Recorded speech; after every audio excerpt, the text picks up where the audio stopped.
बिस्मिल्लाहिर्रहमानिर्रहीम अस्सलाम वालेकुम। Welcome to animal success YouTube channel. Viewers, मैं हूँ राना ज़ैनुल आबिदीन और लोकेशन है जी डिस्ट्रिक्ट विहाड़ी।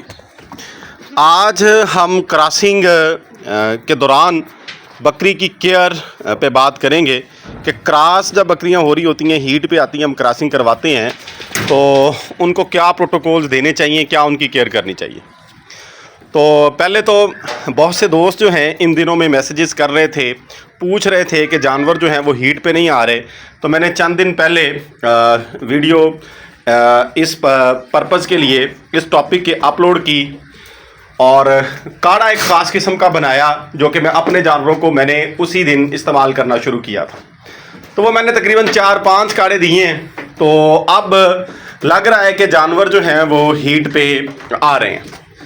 आज जो है सुबह सुबह मैंने देखा कि ये जो पट है इसके गंद लगा हुआ था, जैसे जानवर हीट पे सिम्टम्स शो करता है। तो टाइगर जो है वो इसके पीछे था, यानी कि ये हीट पे या तो आई हुई है या आ जाएगी अनकरीब जो है। इसी तरीके से ज़ाहिर बात है कि जब एक जानवर हीट पे आता है तो उसके साथ फिर जो बाकी जानवर फिर रहे होते हैं, बाकी जो बकरियां होती हैं वो भी 1 बाय 1 हीट पे आना स्टार्ट हो जाती हैं। मोस्टली यही होता है। तो आज सुबह से ही यानी थोड़ी सी हलचल है जानवरों में कि अब देखें, अब ये बकरा लगा हुआ है, ये छोटा जो है। तो ये बच्चे जो हैं ये भी इन बड़ों को देख के ये भी यानी शरारतें कर रहे हैं, एक दूसरे पे चढ़ रहे हैं। तो ये सूरत हाल होती है जानवरों की। तो लिहाजा इन दिनों में अब क्या करना है जी, ये बकरी ये पट जो है लेट्स सपोज के उम्मीद है कि आज या तो क्रॉस हो चुकी है या हो जाएगी। तो मैंने फौरी तौर पर जो है इसको ऑयल का यूज़ किया है। आज की वीडियो का जो असल टॉपिक है, जो असल पर्पज़ है, हम उस तरफ आते हैं कि हमने जानवर की टेक केयर क्या करनी है, क्रॉस कितनी मरतबा करवाना है और फीड के हवाले से क्या प्रोटोकॉल उसको देने। तो सबसे पहले तो जानवर को हमने जो आम रूटीन में ऑयल यूज़ कर रहे हैं उसकी थोड़ी सी मिकदार बढ़ा देनी है। और मैं सरसों का तेल दे रहा हूँ जी।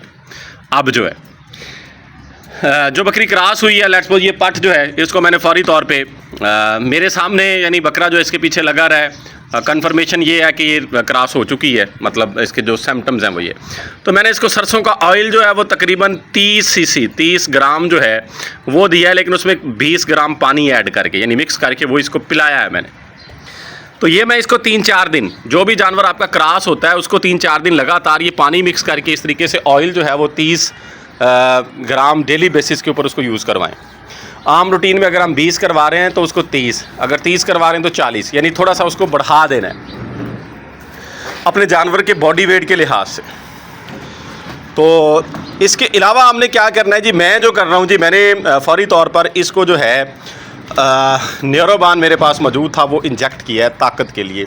क्योंकि जानवर जब अंदर से मजबूत होगा, लाजमी नहीं है कि आपने यही इंजेक्शन देना है, कोई भी आपके पास जो ताकत का इंजेक्शन मौजूद है जो इम्यूनिटी को बूस्ट करे वो लगा दें जानवर को 2 दिन, 2 से 3 दिन लगा दें। ना भी लगाएंगे तो वो इतना बड़ा इशू नहीं है। मैंने जो यूज़ किया है वो बता रहा हूँ और मैं अपनी समझ के मुताबिक ये इसलिए यूज़ करता हूँ ताकि जानवर जो है वो ऐसी सूरत हाल में अपनी फीडिंग कैपेसिटी थोड़ी सी कम करता है, खुराक कम इंटेक करता है। अब देखें, ये पट जो भी मैं आपको दिखा रहा था जो हीट पे है, वो सुबह से खा पी भी कम रही है, मतलब उसकी तवज्जो खुराक की तरफ नहीं है।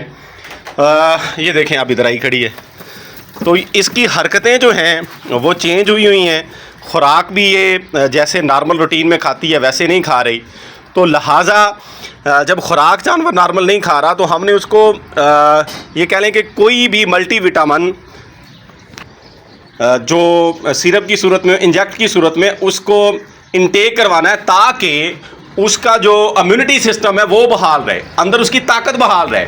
जो ताकत वो खुराक से ले रही है उसको उसने कम कर दिया है तो हम उसको आर्टिफिशियल वे से इंजेक्ट के ज़रिए से उसको देंगे। तो लिहाजा ये 2 काम जो हैं मैंने इसके साथ किए हैं। तो आप लोगों के साथ भी शेयर कर रहा हूँ कि ऐसी सूरत हाल में हमें इंजेक्ट करने की ज़रूरत क्यों है, हमें आर्टिफिशली उसको मल्टीविटामिन देने की ज़रूरत क्यों है। क्योंकि मेरी समझ के मुताबिक ये होता है कि जानवर खुराक अक्सर कम कर देते हैं। अब देखिए, अब ये वो बकरा उसको तंग कर रहा था, वो खुरली के नीचे बैठ गई है। ये देखें। तो खुराक की तरफ तवज्जो जानवर की नहीं होती। ये सिम्टम्स हैं जी, कुछ जानवर के होते हैं। अक्सर जानवर ऐसा करते हैं, यानी वो खुराक कम खाते हैं। कुछ जानवर ऐसा नहीं भी करते, लेकिन मोस्टली हम उसी चीज़ को लेते हैं कि जो ज़्यादा जानवर कर रहे होते हैं। अक्सरियत के ऊपर जो सिम्टम्स शो होते हैं उनको हम कह लें कि ला के तौर पे लेते हैं। तो लिहाजा हमने ये इंजेक्ट इसलिए करना है ताकि उसकी इम्यूनिटी जो है वो बूस्ट रहे, बहाल रहे। और इसके साथ साथ अब वो चीज़ हम शेयर करते हैं आपके साथ कि जिसको हमने इनको नहीं खिलाना। अब तकरीबन 15 से 20 दिन जो है इन जानवरों को, ये गंदम का सीज़न होने के बावजूद जो है मैं गंदम नहीं खिलाऊंगा ज़्यादा मिकदार में। मेरे पास एक वंडा मौजूद है, दलिया जो मैंने बनवाया है उसमें गंदम है, वो खिलाऊंगा। लेकिन उसमें साथ इन जानवरों को मैं गुली इसबगोल की, जो कि बकरों को ठंडक के लिए यूज़ करते हैं, इन जानवरों को मैं अलग दूंगा। यानी अब मैं नॉर्मल वंडा जो यूज़ कर रहा हूँ, जो बकरियाँ अब क्रॉस हो रही हैं उनको नहीं करवाऊँगा। उसकी वजह यह है कि एक तो मौसम गर्म है, यानी अप्रैल का एंड है, तो मौसम शदीद गर्म है हमारी तरफ। तो ऊपर से ख़ुराक में अगर हम गंदम का इस्तेमाल ज़्यादा करेंगे तो उसमें ऑक्सीटोसिन की मिकदार ज़्यादा होती है जानवर को हीट पे लाने के लिए, तो जानवर के रिपीट होने के चांसेस बढ़ जाते हैं। तो लिहाजा पहले 15 से 20 दिन क्रॉसिंग के बाद जो है गंदम का इस्तेमाल हम कम करेंगे। अगर करेंगे तो साथ में उसके असरात को मिनिमाइज़ करने के लिए ऐसी चीज़ का इस्तेमाल करेंगे जो कि उसको हीट पे ना लाए। तो मैं जो है अब इसको साथ, ये जो बकरी क्रॉस हो रही है इसको साथ में मैं गुली का इस्तेमाल करूंगा और गंदम की मिकदार उसमें कम होगी, मकई होगी और जौ होगा। तो लिहाजा खुराक पर अभी हमने थोड़ा ख्याल करना है, बंद नहीं करनी। अब कुछ दोस्त क्या करते हैं कि बकरी क्रॉस होगी, हम इसका वंडा वैसे ही बंद करें। बंद हमने नहीं करना, खुराक उसको देनी है नॉर्मल रूटीन में जो हम दे रहे हैं। ये देखें जी, ये सुबह क्रॉस हुई है तो हमने फीड उसको देनी है, लेकिन देनी इस तरीके की है कि वो ज़्यादा गर्म ना हो। यानी हमने उसके असरात को मिनिमाइज़ करना है, खुराक को बंद नहीं करना, कम नहीं करना। यानी देनी है, लेकिन देनी क्या है, उसकी जिस्मानी सलाहियत के मुताबिक। जिस्मानी सलाहियत से मुराद है कि जिस तरह की खुराक की उसको ऐसी सूरत हाल में ज़रूरत है वो हमने देनी है, ताकि उसके जो बॉडी फंक्शन हैं, एक तो वो खुराक वैसे कम खा रही है, चारा वगैरह जो है, अब ये बाकी जानवर खा रहे हैं, वो खड़ी है।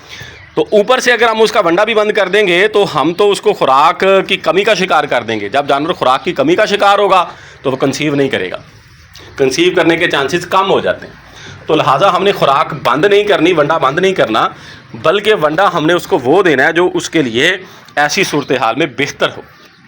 तो ये चीज़ें हैं जी, कुछ 2 चीज़ें मैंने जो एक्स्ट्रा आपको बताई हैं कि हमने इस्तेमाल करवानी है। एक तो ऑयल, और दूसरा जो है कोई भी मल्टीविटामिन ताकत का इंजेक्शन जो है वो इस्तेमाल करवाना। और दूसरा गंदम, क्योंकि आजकल सीज़न है, मैं ज़ोर इस पे इसलिए दे रहा हूँ, बाकी चीज़ें गर्म और भी होती हैं, गंदम का सीज़न है। हमने कोशिश करनी है कि जानवर को गंदम का इस्तेमाल कम से कम करवाएं ड्यूरिंग क्रॉसिंग, ताकि वो कंसीव कर जाए। जब 15-20 दिन गुजर जाएंगे, एक हीट साइकिल उसका गुजर जाएगा, तो फिर कोई बात नहीं है, फिर आप करवा सकते हैं, फिर उसके इतने ज़्यादा इशू नहीं होते, फिर वो कंसीव कर चुका होता है। अगर ये कंसीव नहीं करेगी तो ये 10 से 15 दिन में, 20 दिन में दोबारा हीट पे आ जाएगी। तो इसलिए उतने दिन हम वेट करेंगे, उसके बाद वो इस्तेमाल करवा देंगे। तो अभी ये देख लें, वीडियो एंड करने से पहले फिर आपको दिखा दूं कि ये बकरी क्रॉसिंग के बाद इस तरह का मादा फेंकती है।